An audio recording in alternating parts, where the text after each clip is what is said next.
All right, let's begin with the poll of polls that we've put together. So the day of the last phase of elections is typically when agencies put out their exit polls for the uninitiated. This is a survey of people who've come out of the polling booth and they're asked who they voted for. Research firms extrapolate that information and put out projections of who could win the election.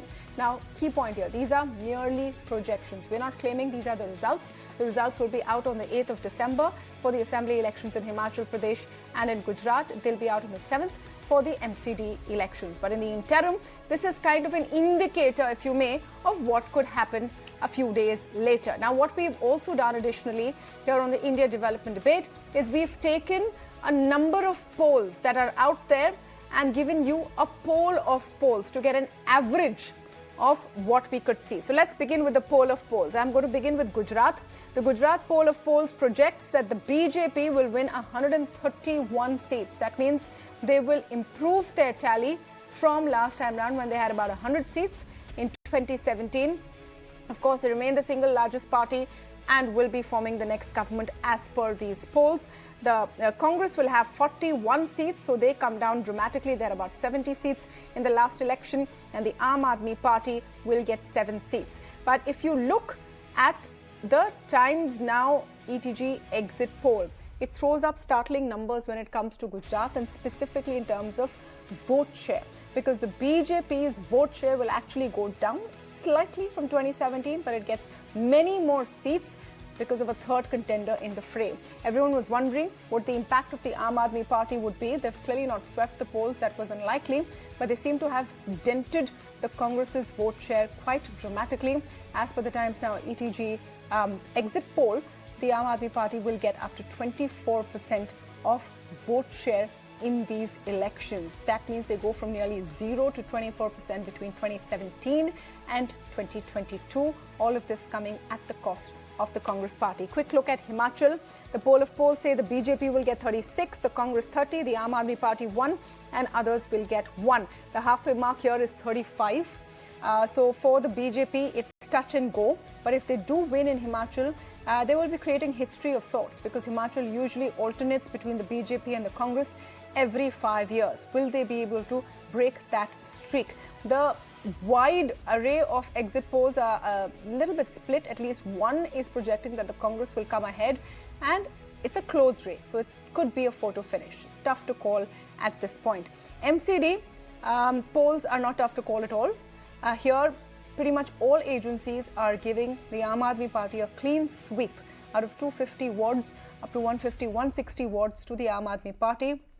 So they will end up, as per these polls, wresting away the MCD, which is basically the municipal corporation in Delhi, away from the BJP. What is the implication of these polls, provided they are true or in the right direction? Remember, our disclaimer over here, these are only projections. The real results will come in a few days from now. Neerja Chaudhary, political commentator, with me on the show. Tejas Mehta and Amitabh Tiwari, all political commentators, with me on the show. Welcome to all of you. Neerja ji, let me begin with your take on some of the numbers that are being thrown up today. What are the big surprises here? Well, I don't think it is surprising. It's on expected lines. The only surprise is that the Aam Admi Party has cut into the Congress vote very heavily, and it's been advantage BJP. Now, that is, if one goes by particularly the Times Now exit poll.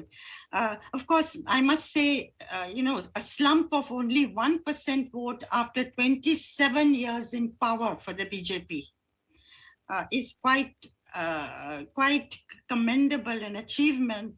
And I think we probably need to understand a little more this thing called the Modi phenomenon. Why? And everybody said it was Narendra Modi more than the BJP governance, that was getting the party votes. That's point number one. And people at the ground level, the poorest sections in some parts of Gujarat and the lower castes were talking this time. Their voices in favor of change were more audible than in the past.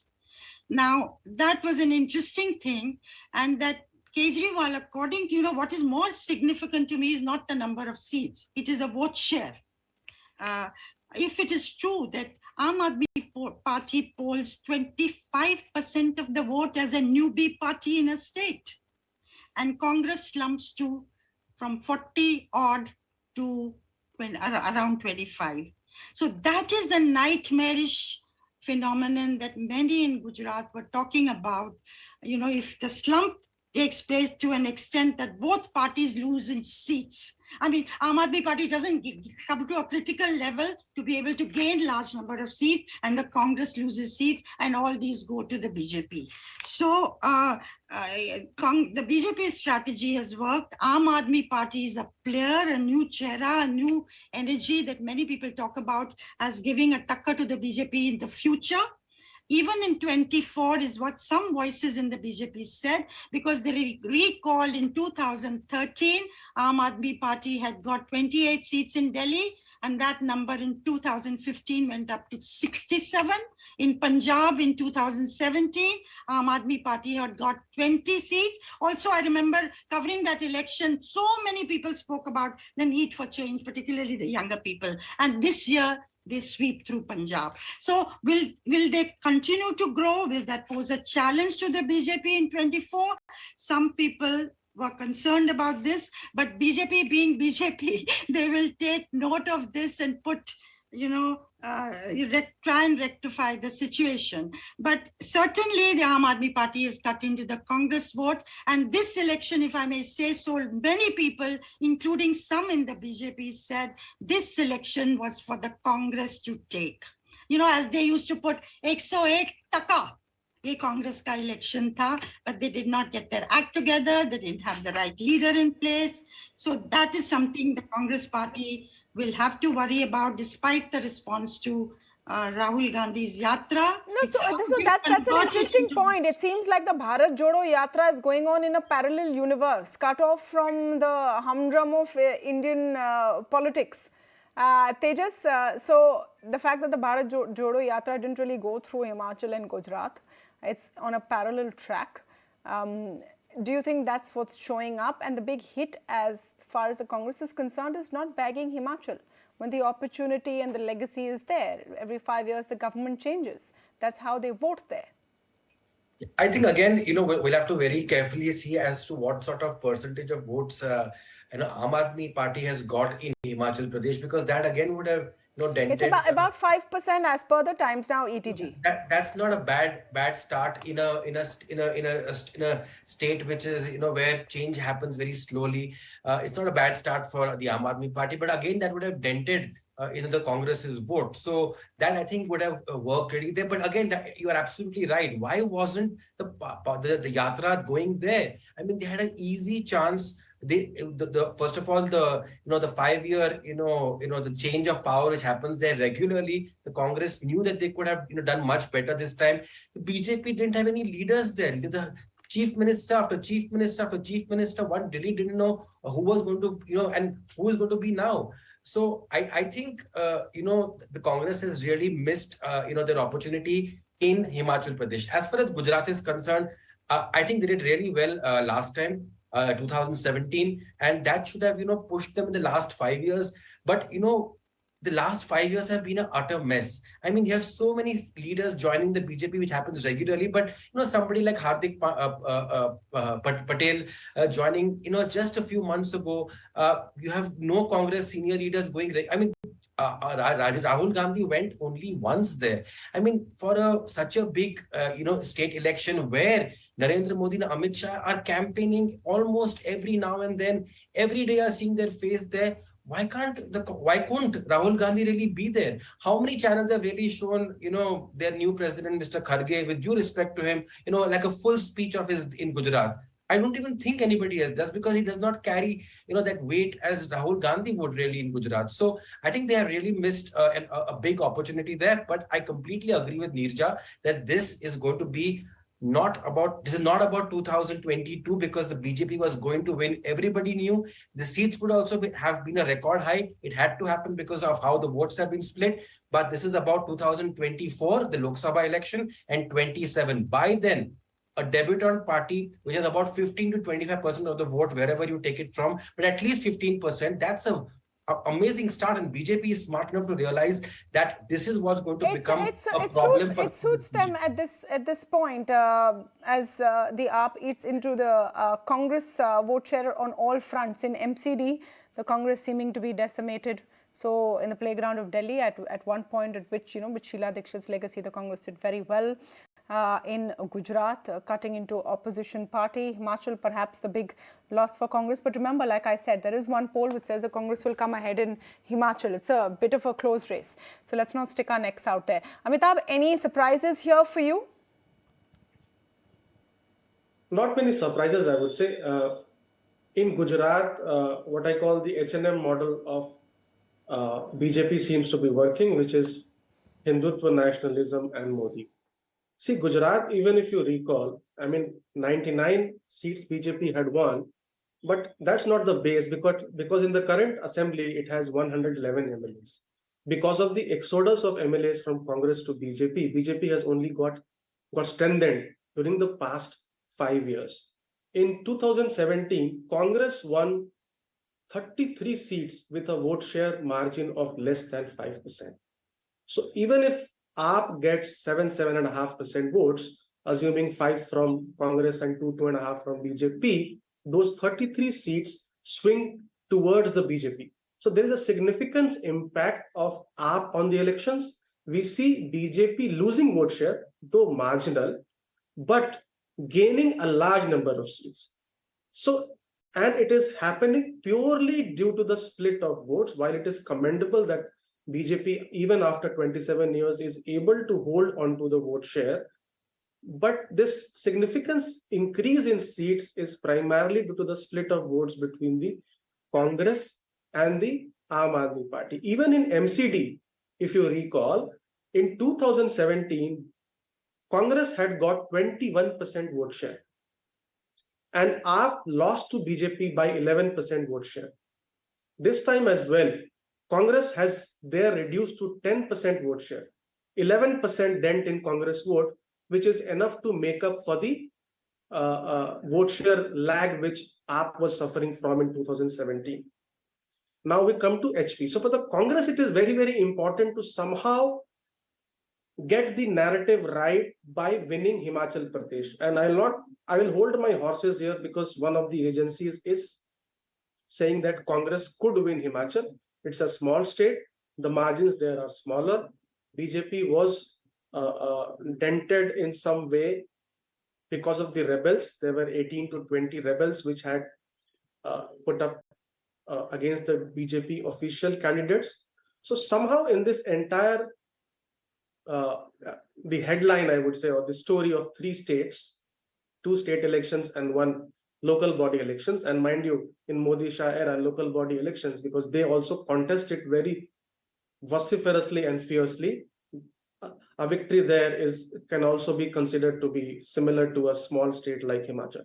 So somehow Congress has to get Himachal right. If it wins Himachal, then I think in terms of headline management, it is fairly okay. If it does not, then it is going to be then it might spell trouble for the party. Now it is not the default number 2 party behind the BJP or after the BJP.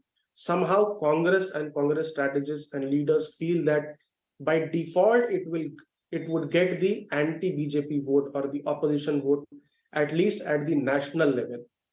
Now there is a vacuum in opposition at the national level, and if a party like AAP, which has no base, in Punjab it had a base already in 2017 when it won in 2022. But if AAP is able to score 20-25% vote share here, then it means that if Congress does not try out newer faces, newer strategies, newer ways to reach out. That's the Congress story. That's the Congress story. Let me just talk about BJP. Is it a win-win-win for BJP because or is it a tempered result as well? Because BJP in Gujarat was widely expected. How high was the question? So the fact that Gujarat will continue to vote for the BJP is widely expected. And that's what we may see on the 8th of December. Of course, the margins go up even after 27 years, and as Neerja says, that's commendable. They lose out to AAP in MCD, and it seems like a close fight in Himachal. So it all depends on Himachal whether it's 2-1 or 1-2 for the BJP in these three sets of elections. What is the headline looking like for the BJP, Neerja? Well, this is good news for Prime Minister Modi if he wins so convincingly, and if they win Himachal, then they'll keep on track. If they'd lost one state or they'd not done so well in Gujarat, just scraped through, then it would have led to a rethink about their strategy. So I think clearly it has a message for 2024, and that would be something the BJP. I'll say one thing about the Congress. Suppose in 2017 the roles had been reversed. If the BJP got 77 and the Congress got 99, what would the BJP have done? I suspect the BJP would have from day one got into the act of how they were going to win 2022. Today, the Prime Minister, even as the voting was ending, he had this high-level meeting with office bearers and senior leaders of the party taking stock of the situation and getting ready for 2024. So that will to power is what the Congress seems to have lost and needs to regain. That killer instinct that we talk about. The Congress, sometimes one feels, is becoming more like an NGO rather than the grand old party of India, who many large sections of people are looking at. That the response to Rahul Gandhi's yatra shows that. I tracked it in parts of Maharashtra. It was quite phenomenal how people said for the first time somebody had come walking to them to be with them, and that had never happened before. But how do you convert this into votes? How do you use that to rebuild the organization? That's where the Congress doesn't seem to have a plan. So, coming back to the point, Tejas, about what this means for brand, BJP, all of those now very tired epithets, I might say. The juggernaut machine, the election machine, Modi magic, but all of that is still barkarar, isn't it? There's no dent to it anywhere? Or would you count MCD as a bit of a dag in that Teflon coating? I think everywhere, wherever the BJP, I think honestly in Gujarat, if the Aam Admi Party had not contested, then we would have seen possibly a very similar, or slightly, maybe 1.5, 1.10 around that BJP would have got there. So would they be very happy with that? I mean, it's not a great number to really have, but also I think they have reached a certain amount of, limit where they cannot really go beyond that. And I think this 140, 45 or whatever the numbers could be, that could really be it. But I think they have really gained from the fact that Aam Admi Party has come in. It's a great, bonus for them for this particular election in the next 5 years. And of course, they're going to tom-tom it constantly, heavily. And, but I think the worry for them is, what really happens to the AAP from here. Are they going to become the national challengers to the BJP in India? And, of course, they were in Goa also. In Maharashtra, they made attempts to really, start push their party. Didn't really work. So, it's touch and go for the Aam Admi Party also. But as far as, Gujarat is concerned, at least for now, good news for the BJP. I think we let's use a simple epithet for them: consistent BJP. That's what I think these elections really show. Consistency and forward planning also reflecting in that style. Also the fact that Amitabh Tiwari, Modi magic, the Prime Minister has been relentlessly campaigning everywhere.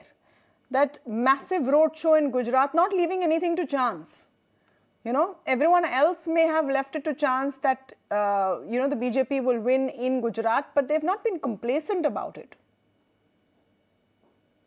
Yeah, I mean, we've seen that be it Narendra Modi or Amit Shah, the BJP does not leave anything to chance. And while a lot of people were speculating that they are in a bad shape, and that's why he has come to campaign upfront in Gujarat and conducting roadshows.